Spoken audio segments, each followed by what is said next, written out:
Is your car four-wheel drive? Did you know the four-wheel drive system actually needs servicing every now and again?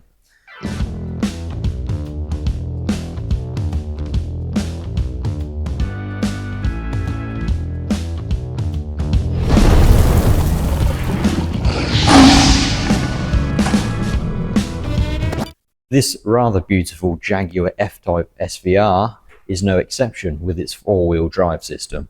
So now we're going to take it up on the lift, service it, and I'll show you what we do.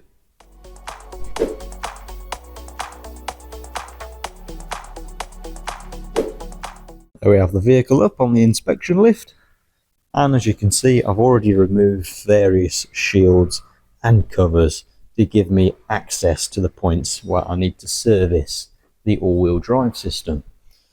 So going from back to front of the car, we have the rear differential to service, and we're going to be putting genuine Jaguar oil in that. It's actually by Castrol. It's from Jaguar limited slip differential oil. And then here we've got not just the gearbox but the transfer box as well. It looks like one unit, it's not. It's two units that are bolted together. At the very rear here we have the transfer box, and this is what splits the drivetrain into front and rear wheel drive, if you like. So you've got the input coming in from the gearbox, and then it splits to the rear prop shaft and the front prop shaft. So that's what directs the drive line going to the front and the rear.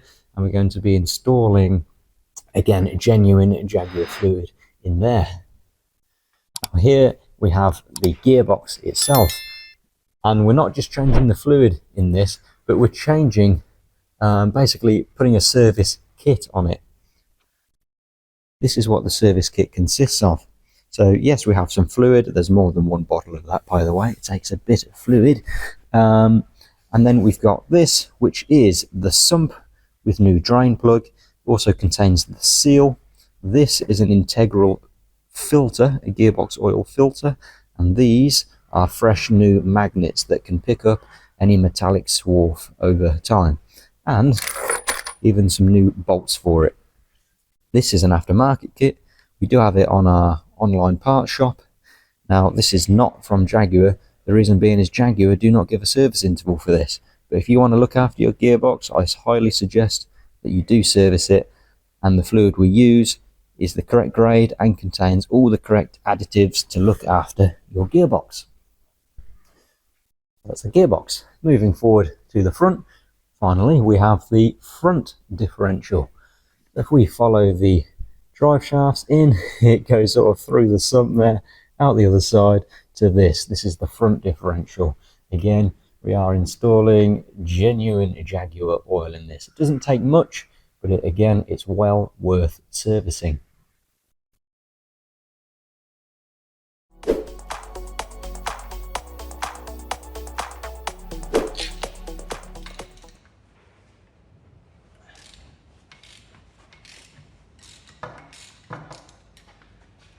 Drain the rear diff, try not to get wet.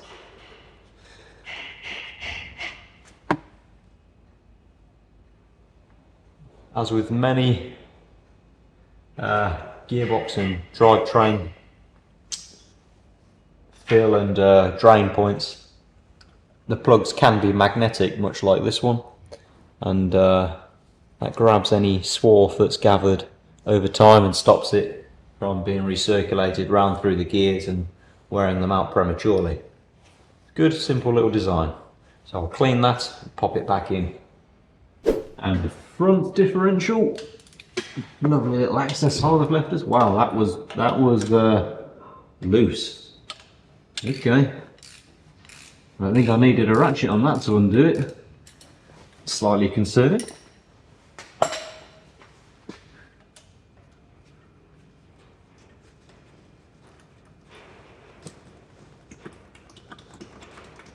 It's a little dirty and watery as well, that does.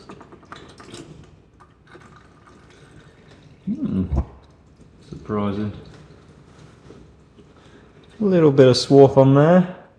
Not too scary, but I guess it's done its job. That's a pretty arrangement, isn't it? for now, I'm going to leave this thing draining while I go and have a bit of lunch. One eternity later. And lastly, we've now drained the hardest part, which is the gearbox and the transfer box. It's the hardest part for the following reasons. So firstly, we've had to remove that big rear gearbox mount so we can access the bolts for the sump and also the drain and fill point on this. Of course, that means we then have to support the back of the gearbox using our big stand, but we still have to make sure that it's level, so when we refill this we are filling it to the correct level. Once we've installed our new sump and filter assembly, it's time to refill the gearbox fluid, which is done engine running at a set temperature, which is measured using the diagnostic machine.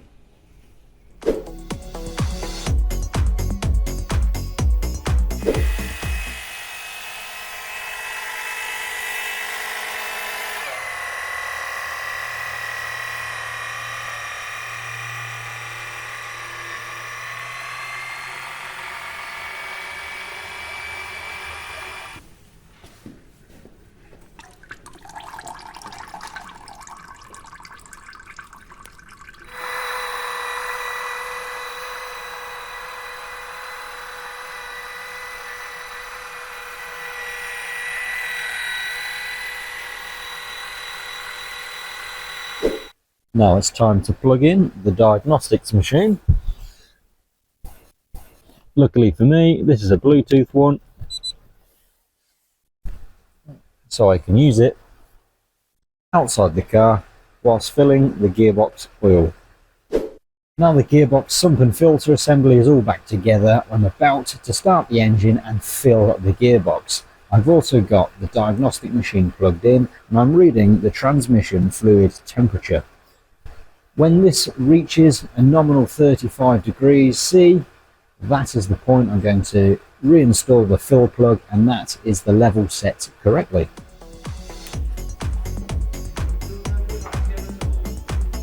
Didn't work.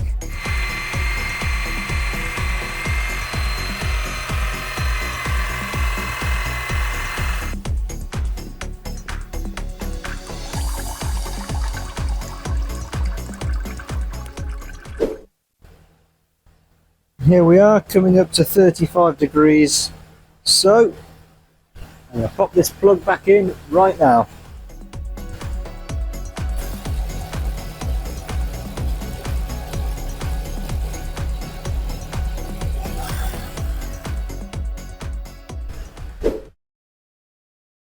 So because I've worked on the gearbox, I've decided to reset the gearbox auto adaptations. Basically, this means it's got a nice clean bit of health, and now on the next drive the car will relearn all its ideal shift points and the gearbox should drive that bit smoother for the customer.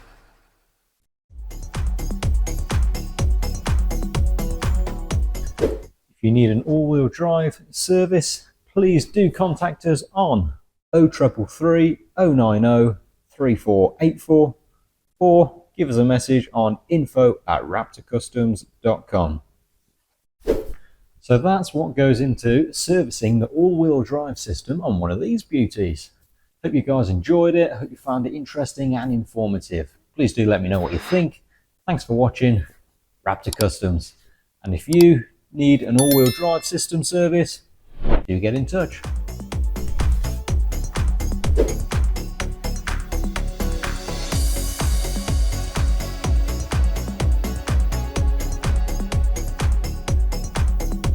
At Raptor, we offer lots of other maintenance and enhancements for these cars, such as supercharger maintenance and rebuilds,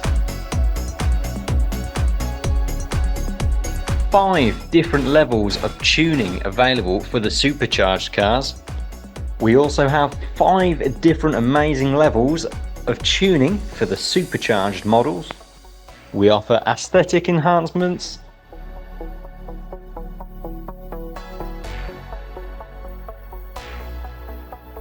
And we even offer full custom builds. Check this one out. This is the Raptor Racer, coming to YouTube soon.